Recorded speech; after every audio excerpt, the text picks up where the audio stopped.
From MTN News, this is Montana This Morning. Someone randomly chopped down trees in Uptown Butte. I'll tell you why this tree was special to its owners. It's a spring unlike any other. I'm Jane McDonald in Wilsall, and we'll take a look at how the snow impacted a local cattle rancher. Happy Tuesday, Southwest Montana, 6:30. Chet Lehman, Jane McDonald, Matt Elwell. Yeah, we're all here. John Amy on the sidewalk. Yeah. Jane McDonald in the corral. Absolutely. There you go. All is right with the world. Everything is as it should be. I'll go out to the weather patio. There you go. That's right. The snow really never stopped melting last night for most of the area. No. Temperatures are extremely warm. The wind's already starting to pick up. Yep. The afternoon is going to be gusty. Oh, jeez. Looks like temperatures this morning mostly into the 30s, 40s, and 50s. That's a pretty big spread. Yeah. But man, it is a warm one this morning. By the afternoon, I expect a lot of 50s and 60s for daytime highs and a ton of wind gusting between 40 and 60 miles an hour across the area as well, matching our temperatures. Daytime highs expected to be right into the low 60s. Gusty winds during the peak afternoon hours as our warmer temperatures are moving in. Interestingly enough, we do have some snow heading our direction, and it could really impact travel by Thursday evening and definitely as you head into the day on Thursday morning. More on that, of course, in just a few minutes. Looking forward to it. All right, 6:31, our top story this half hour. The old saying goes, if a tree falls in the woods, does it make a sound? Well, turns out if this one certain tree was cut down in town, lots of people are about to hear about it. Yeah, MTN's John Amy tells us Butte law enforcement now listening to hear if anyone is willing to say they know who did it. It was early Sunday morning when the owners of Headframe Spirits Distillery in Uptown Butte discovered that sometime during the night, well, somebody had chopped down their tree outside their business. Okay, look, I get it. It's just a tree, right? But to them, it had more significance. Well, I was crestfallen. I was really sort of heartbroken. You know, you can say a tree is a tree, but this wasn't an anonymous thing. This was a tree we had named Troy. Courtney and her husband, John, planted the tree a year after they opened their distillery in that business off of Montana Street in 2010. A plumber, whose name is Troy, installed a water line from the sidewalk and asked the couple if they wanted to fill the hole in the sidewalk or plant a tree there. And we said, yes, leave it, we're going to plant a tree. And it was just the most exciting thing. Not only did we have this beautiful building to take care of, but now we got to take care of a tree. Butte police confirmed that someone also chopped down another tree that same night on East Broadway. The owner of Kinetic Fitness said she too is upset after losing a tree outside her business. Shame on you, whoever did it. Melissa Kent said these trees help beautify Uptown, and it's a shame to lose them in a senseless act of vandalism. I live on the far end of Broadway, and there's trees that line the streets, and I think that that's really what makes Butte. It's what makes Broadway. It's what makes Uptown Butte. We need our trees. I love the greenery. Butte arborist Trevor Peterson said he's working with the two businesses to replace the trees. Courtney said she's ready to have a new tree. Oh, this will be Troy Jr. Yeah, absolutely. And we'll watch Troy Jr. grow. And we'll get to take good care of a different tree. In Butte, John Amy, MTN News. Hard to imagine somebody would do that. It's just ridiculous. Yeah. I'm sorry. Yeah, now Crazy. focusing on the international scene, the Pentagon is investigating an alleged leak of top secret Ukraine war documents. The documents have been posted on at least 2 social media sites. The White House says that they map out American and NATO plans to strengthen Ukraine's military. Now, possible fortification ahead of a spring offensive against Russian troops. Scripps News congressional correspondent Stephanie Liebergen has more on what we know about these documents and the potential fallout. Hey, good evening. Well, Scripps News hasn't reviewed these documents yet or confirmed their authenticity, but from reports it seems the documents could include information on Ukraine's counter-offensive strategy that's expected later this spring, but it's also possible the documents are part of a Russian disinformation campaign. Planning documents detailing U.S. and NATO military support in Ukraine have been splashed across social media. Now, the Defense Department says it's looking into how the documents labeled top secret were leaked and whether they've been doctored. A defense official tells Scripps News the documents appear to be part of an intelligence assessment from several weeks ago, with little intelligence value. Angela Stent, a senior fellow from the Brookings Institution and an expert on Russia, also noted that some of the information was already public knowledge. There are a number of details in there about this planned Ukrainian counteroffensive, which may take place in the next few weeks, that apparently were knowable, without having a classified document there. The New York Times, which broke news of the leaks, reports the documents undercount the number of Russian deaths and overcount the number of Ukrainian deaths. Experts say that indicates the release could be part of a Russian disinformation campaign. I mean, the Russians have been doing this, for a very long time, and certainly since the beginning of the war.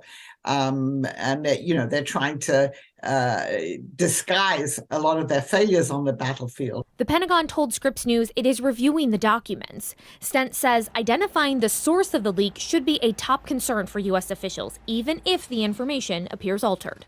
They do have to find out how this was leaked, who leaked it, and the extent to which the Russians have managed to penetrate information systems in the United States. I think those are all very serious concerns.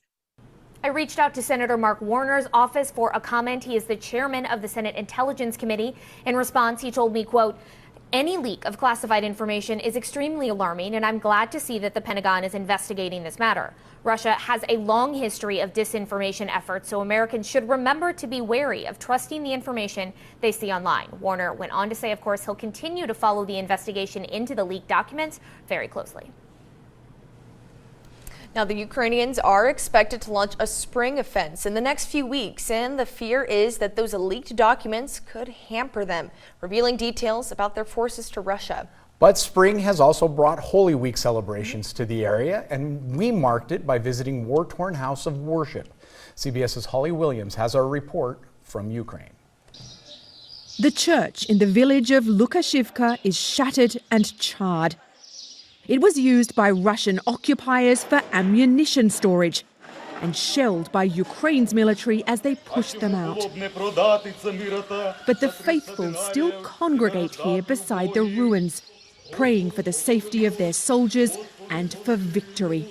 It must have been an incredibly difficult decision for the Ukrainian military to bomb this church.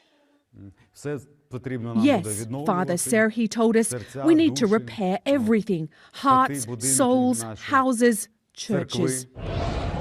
It's been a long, hard winter in Ukraine. Russian airstrikes targeted their critical infrastructure, knocking out power and heating. But now spring is here, and Vladimir Putin's attempt to demoralize Ukrainians appears to have failed. He can't do it. We're going to win, these women told us. They all have husbands or sons who are fighting. In Kyiv, Ukraine's military is working to blunt Russia's deadly invasion, analysing the wreckage of these Russian drones to help shoot down more of them. These so-called suicide drones, made by Iran, are designed to detonate on impact. These are the drones that are being used to kill Ukrainians. How do you feel looking at them? They cause a lot of damage, said this officer, who's hiding his identity for security reasons. But we do all we can to defend our homes and our people. Easter time is when Christians celebrate the resurrection of Jesus. Does that have special meaning for Ukrainians now that you're in this war? Jesus was resurrected, Father Serhiy told us, and Ukraine will be too. Most people here are Orthodox Christians, so they won't celebrate Easter until next Sunday.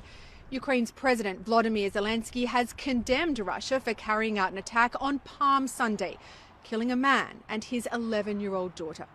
Holly Williams, CBS News in central Ukraine.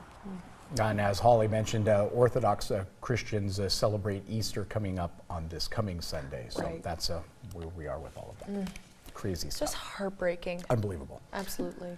Meantime, looking at ranching and how it affects you, take a look at some of these numbers. This is for the average cost of a pound of ground beef in an average U.S. city.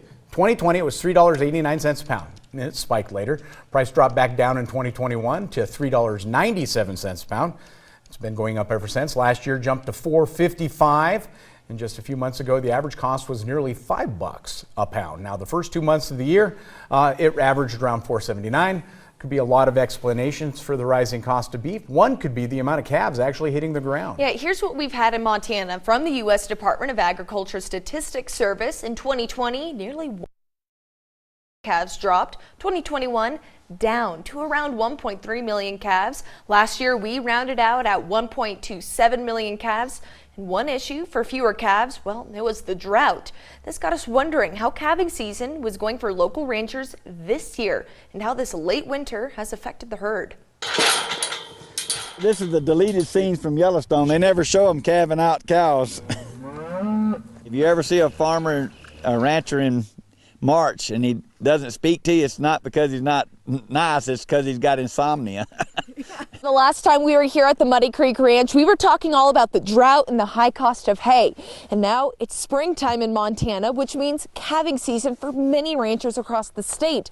But calving with all of this snow, well, that brings a whole heap of problems in and of itself. Mainly, we've had a couple with pneumonia that's, just from getting cold and getting chilled and then trying to recoup them from that. Trampling, mashing, because the cows are so closely together, they get all trying to get in the windbreak at one time to get out of the wind, and then you get a calf that gets squished.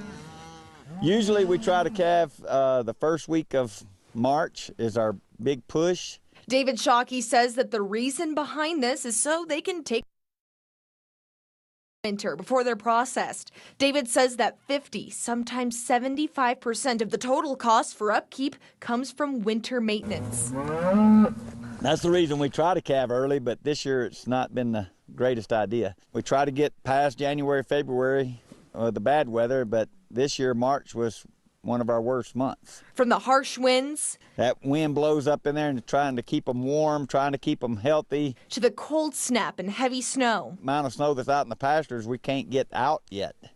So if we put them out, they're in 2 foot of snow. We just figured we'd be better off keeping them in a closer confinement so we could watch them closer. With the warming temperatures, David's hoping to get the herd out in the pastures this week. The closer you get them confined, the more disease you have with like people and anybody else, but the more you can spread them out, the healthier they'll get. It's been a hard hand dealt to ranchers, from that high cost of hay to the drought and now to a late winter. We've lost a couple. And then the calves that are here, they're just not as healthy as they were last year. But this family-owned and operated cattle ranch continues to persevere. We just try to do the best we can and, like I said, raise a good product so we can sell it. But right now, it's just mainly keeping them alive. In Wilsall, Jane McDonald, MTN News. It's an extremely hard job being a rancher. Absolutely. But coming out of there, it's the passion that really keeps a lot of these family ranches going. They absolutely love what they do. Like the youngster there as well, keeping it maybe in the family tradition. All right, 6:43. We're going to take a break from natural foods like beef to more artificially created. There's going to be some rule changes. Take a look. Changing how food is made. I'm Tanya Backus with concerns about the chemicals used in many popular snacks.